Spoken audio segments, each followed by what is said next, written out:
My Dirt Floor Garage. Today we're going to do the timing chain cover final assembly. The oil pump has been done and assembled, so it's finished. Now I've got to do the timing chain. And what I've done is taken this and put studs where there might have been bolts or studs, or in some cases I think one of these two there was nothing. So this one I changed out, and one of these two had I've got this one here for the bottom here. I'm gonna leave it. I'm not gonna stud it. I'll just leave it. When I've got my little motor book, this is always handy. I like to have it for the old cars. Looking at the timing chain assembly, I've already noticed that this right here is in the wrong spot. It needs to go behind the timing chain cover. So I'm going to take everything off and go ahead and move that back. So it's good to have these books, especially when you're working on vehicles you're not familiar with. A lot of people know Chevy. I know Ford pretty well. Not everything, but this is one that I'm not familiar with at all. So this is a big help. You know, Chilton's an old Chilton's. This is an old motor I picked up at an antique store years ago. So, all right, we'll get started. Look at that. Look at that pretty thing. Oh yeah. Oh yeah. Da da da. Da da da da. There it'll go. I'll lube up this alignment dial and this alignment dial because it seems to stick on it. This right here.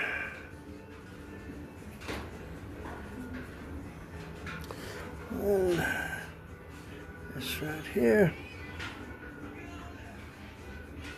Well, I made some studs.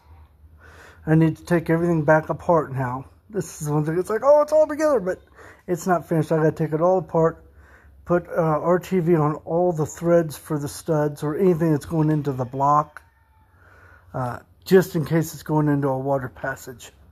So I gotta do all that, and then put it back together. All right, what I'm doing is taking the studs that I made and adding a little bit of sealant to them, just in case they go into a water jacket.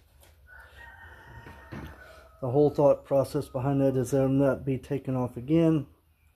But if they go into a water jacket, which they may, this will keep it sealed. One way to get studs out, it's the only way I've ever found to do it, is you put double nuts on it and you tighten it down. To take it off, you use the back one because it'll press against the front one. And then putting it on, you turn the front one because it presses against the back one. That's how I do it. And you do not tear the gasket when you remove it. Please do not do that. So, as I do, and like I said, if you're taking it off, I use the back one. And if you're putting it on, when I put it on, I'll twist on this one. And then I'll use 2 wrenches and break them free once it tightens in. An easy way to put in and remove studs. Alright, now for the rest of them, which is going to be this one right here. I can put this one in without it, but this one right here I can't put in because the water pump's got to go in. So I'm going to wait on that one. This one here is which both of these are bolts. That's why I'm saying that. This one goes right here, and this one goes right here. So I'll go ahead and put thread lock on that, or the RTV, and I'll thread that one in. This one I shall wait on, and I'll put it on when I put the water pump on. Alright, I just got through test fitting my water pump and water pump pulley, and this stud here was a little too long. It was actually would have been in the way, so I cut that down. So now I'm ready to take my water pump off, put my gasket on, and put it on for good. Alright, there it is. The new water pump for a 79 360 on the timing chain cover from the 290. I have the new oil filter housing bolted up, and everything's all put down. We'll see how it works. Now to clean up the police and start putting in the rest of it together.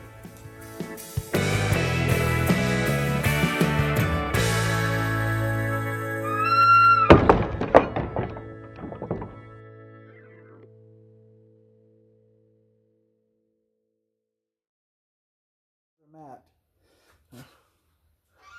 Hi.